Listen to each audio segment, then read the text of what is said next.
Salut à tous, c'est Léo, j'espère que vous allez bien. On est le 31 décembre et j'ai attendu le dernier moment pour vous faire une vidéo. Je voudrais vous faire un point sur ce que j'ai retenu de 2018 et qui va vous servir pour 2019 si vous êtes entrepreneur. Avant de commencer, si vous n'êtes pas dans mon nouveau groupe Facebook, La liberté financière grâce au business en ligne, je vous mettrai un lien en dessous dans les commentaires, comme ça vous pourrez le rejoindre. Donc comme vous pouvez le voir, c'est une vidéo vraiment sans artifice. Voilà, je me suis fait un thé. Je me suis mis 5 points que j'aimerais couvrir avec vous et je vais commencer tout de suite à vous en parler. Le premier, c'est si vous avez la possibilité d'entreprendre sans avoir que l'argent en tête, c'est le mieux à faire. Pourquoi est-ce que je vous parle de ça? Parce que cette année, j'ai changé de domaine puisque j'ai commencé avec du dropshipping, ensuite j'ai fait une agence digitale et enfin, je me suis concentré sur la partie coaching et consulting. Et pourquoi est-ce que ça s'est passé comme ça? Parce que quand on commence dans l'entrepreneuriat, je pense que c'est votre cas aujourd'hui si vous démarrez, la première chose qui vous vient en tête, c'est cette liberté financière. Le besoin d'être libre pour entreprendre dans votre domaine. Et je vois beaucoup de personnes se précipiter sur Amazon FBA, sur le dropshipping, le e-commerce, etc., sans pour autant avoir de passion pour le domaine qu'ils vont couvrir. Et moi, je me suis rendu compte rapidement que quand j'ai démarré avec le dropshipping, c'était une énorme bêtise de vouloir faire quelque chose par lequel j'étais passionné. Pas passionné, pardon. Donc j'avais une boutique où je vendais des sweats comme celui-là.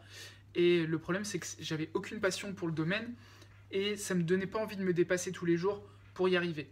Alors bien sûr, j'avais cette envie de me dépasser pour gagner de l'argent, mais ce n'était pas suffisant, ce n'était pas un besoin ou une envie suffisante pour être motivé à réussir. Donc ce que j'ai fait, c'est que au fur et à mesure, j'ai transféré ce que je voulais faire à des choses qui me convenaient mieux. Donc j'ai commencé en décembre l'année dernière mon agence digitale avec un associé. Et récemment, il y a 5 mois ou 6 mois, j'ai commencé à coacher vraiment à plein temps. Je coachais déjà il y a un peu plus d'un an, même 1 an et demi, je dirais quasiment, dès le début. Mais là, je le fais vraiment de façon permanente. Donc, si vous avez la possibilité de travailler pour autre chose que l'argent, je vous conseille de le faire. Si votre préoccupation première, c'est l'argent, je le comprends aussi tout à fait. C'est d'ailleurs mon deuxième point. Pour ceux d'entre vous qui n'ont pas le choix, qui sont peut-être encore employés aujourd'hui et qui ont besoin de cette liberté pour pouvoir démarrer dans l'entrepreneuriat, surtout, voilà, vous ne prenez pas trop la tête. Commencez par essayer d'être le meilleur dans ce que vous faites dans votre emploi.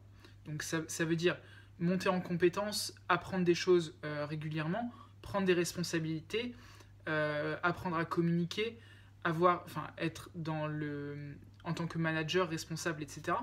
Pourquoi? Parce que de toute façon, vous allez avoir besoin de toutes ces compétences pour l'entrepreneuriat. Donc c'est un transfert de compétences qui est assez facile. Et je sais que moi, par exemple, j'en ai eu besoin en termes de communication notamment. Après, dans le recrutement, etc., c'est encore autre chose, mais ça vous servira aussi. Donc si vous êtes encore employé, faites d'abord votre maximum pour monter en compétences, essayez de gagner un petit peu plus en tant qu'employé. Et sur votre temps libre, le matin et après le travail notamment, et le week-end, profitez-en pour vous former et commencer à monter votre projet. Essayez de faire quelque chose qui est rentable rapidement. Ça, c'est une erreur que je vois également beaucoup. J'en parle maintenant dans quasiment toutes mes vidéos. La plupart des gens, ils veulent commencer par créer énormément de contenu parce qu'ils ont vu forcément blogueur pro de Olivier Roland. La plupart des gens disent, voilà, créez du contenu, créez une communauté et après, vendez-leur quelque chose. Moi, je ne pense pas que ce soit la meilleure stratégie. Je pense qu'il vaut mieux créer une offre d'abord, être conscient de cette offre, bien entendu, en fonction d'une étude de marché, d'un questionnaire que vous demanderez aux prospects potentiels. Et ensuite, créer du contenu qui va aider les personnes à réaliser leurs objectifs. Il y a des personnes qui vont vous suivre et qui, dès le début, auront besoin de votre aide. Moi, je le sais, j'ai créé ma première formation, je dirais après 4 mois ou 5 mois, après avoir commencé dans l'entrepreneuriat. Et au final, j'en ai quand même vendu 120, même si j'avais fait pas mal d'erreurs à ce moment-là. Donc voilà, les personnes ont besoin de votre aide. Proposez-leur votre aide le plus vite possible. Après, vous pourrez travailler sur d'autres choses. la première offre que je vous conseille de créer, c'est plutôt une offre d'accompagnement, de coaching ou de consulting dans votre domaine d'activité. Si vous êtes dans le sport, faites-le dans le sport. Si vous êtes, je ne sais pas, dans le domaine du divorce, faites-le dans le domaine du divorce. Aujourd'hui, les personnes veulent être accompagnées et pas forcément acheter des formations qui, de toute façon, ils vont pas les faire en entier ou bien ils vont pas les mettre à l'action forcément, en action forcément. Et je regardais, il y a pas mal de groupes sur les avis sur les formations francophones. Et ce qui revient tout le temps, c'est le manque d'accompagnement des formateurs, le manque de suivi des formateurs, ils ne répondent pas aux questions, etc. Donc voilà, utilisez ça comme une force dans votre business et justement accompagner les personnes. Ça va vous permettre de pouvoir vendre plus cher vos offres et ça va vous permettre également d'être rentable plus vite forcément. Donc ça, c'est mon deuxième point. Donc voilà, si vous êtes employé, faites le maximum, puis formez-vous et lancez votre projet. Essayez de rester dans ce que vous savez faire de mieux.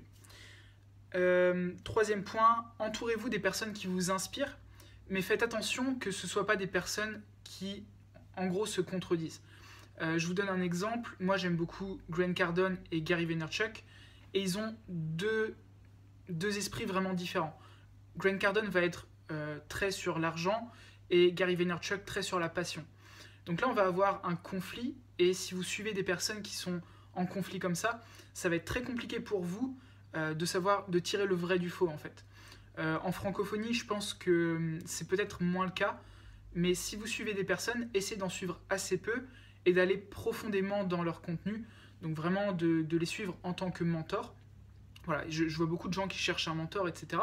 C'est pas forcément quelqu'un qui est là à vous envoyer des messages tous les 2 jours, mais ça peut être quelqu'un au travers de YouTube, au travers de son contenu sur Facebook, de livres, qui va vous accompagner pour vous aider. Moi, je l'ai fait pendant plus d'1 an et demi avant de commencer l'entrepreneuriat.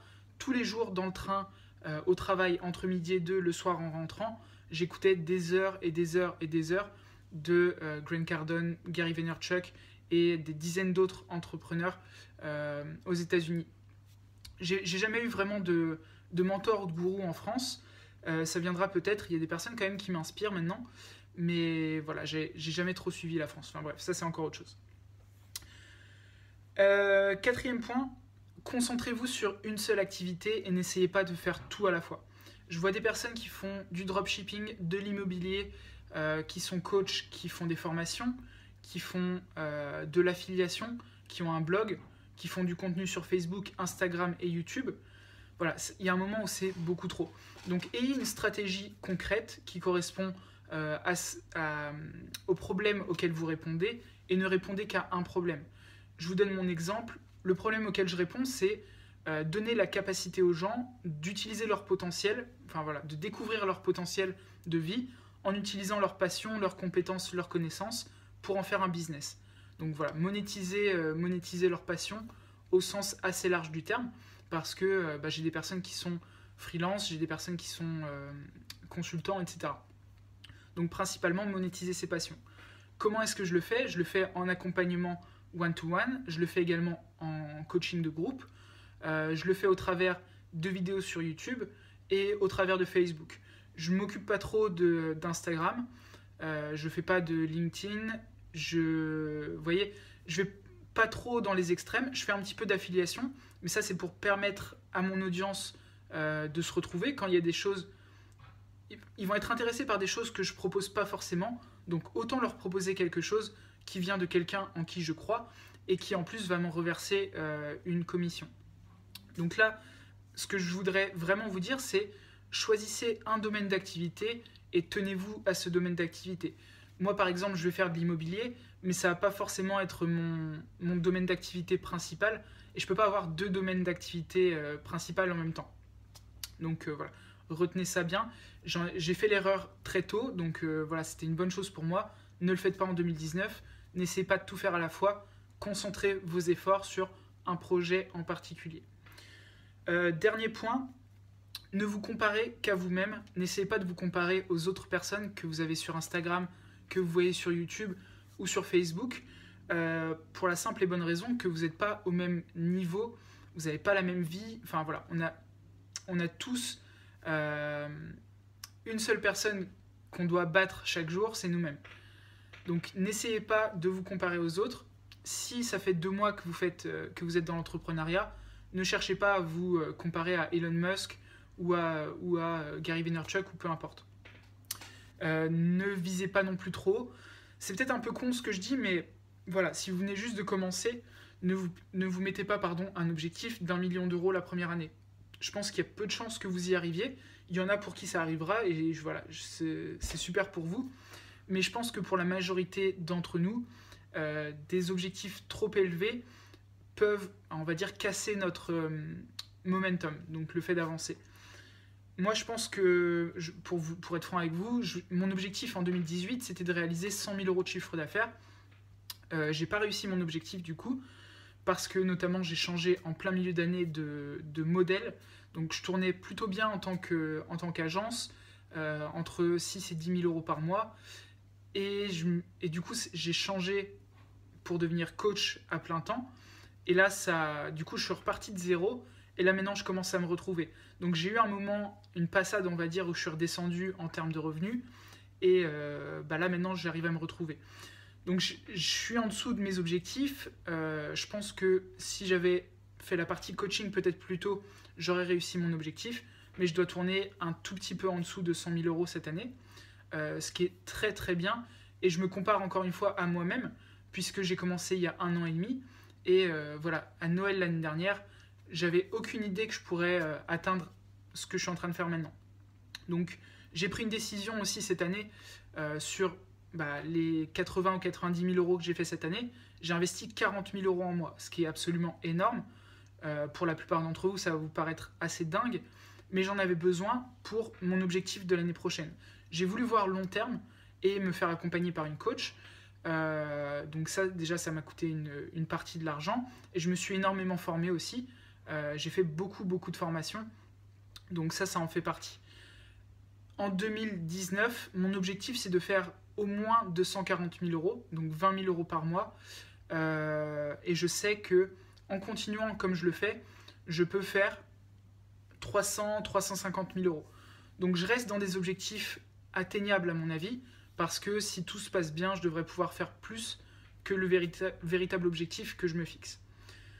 Donc voilà, c'était quelques petites choses que je voulais vous dire, vraiment brutes comme ça, parce que c'est le 31, parce que voilà, c'est le nouvel an, et que beaucoup d'entre vous vont prendre des résolutions dans les prochains jours. Donc autant le faire de la bonne manière. Dans tout ce que je vous ai dit, j'ai parlé de création d'entreprise. Si jamais vous avez un projet, n'hésitez pas à me contacter vraiment. Je serais content de vous aider en 2019 à le réaliser. Beaucoup des personnes qui viennent me voir ont une super idée, un super projet, mais ne savent pas comment le monétiser, par où commencer, etc. Et c'est vraiment ce à quoi je réponds. Je suis à la fois coach et consultant. Et peut-être pour vous expliquer un petit peu comment ça se passe avec mes clients, parce que c'est vrai que j'en parle pas beaucoup, on se met un objectif de revenu ensemble. Donc ça peut être 5 000 euros par mois, ça peut être 10 000 euros par mois, ça peut être 30 000 euros par mois, peu importe. On se met un objectif de revenu à atteindre en 6 mois. Donc si vous me dites, voilà, dans 6 mois, j'aimerais gagner 5 000 euros avec mon business en ligne, on va travailler ensemble pour atteindre cet objectif. Comment est-ce que ça se passe ensemble? On travaille tous les mois. Ça peut être un appel par-ci, par-là, ça peut être toutes les semaines, ça peut être un petit peu plus, ça peut être un petit peu moins, peu importe. On fait ce qui est nécessaire pour arriver à votre objectif. On travaille sur votre offre, sur votre idée, sur vos systèmes, donc tunnel de vente, publicité, etc. La promotion, tout ça. Et il y a forcément une partie également qui va être votre branding. Est-ce qu'il faut déléguer des choses? Donc vraiment, je suis là pour vous aider sur la partie à la fois mindset, parce que voilà, je suis passé par des croyances limitantes, des problématiques que j'ai su surpasser, on va dire, et maintenant je peux les transmettre à d'autres. Et il y a toute la partie bien entendu consulting, où là on est dans la technique, donc on travaille ensemble sur votre tunnel de vente, on travaille ensemble sur votre offre, sur votre vidéo de vente, sur vos publicités, etc.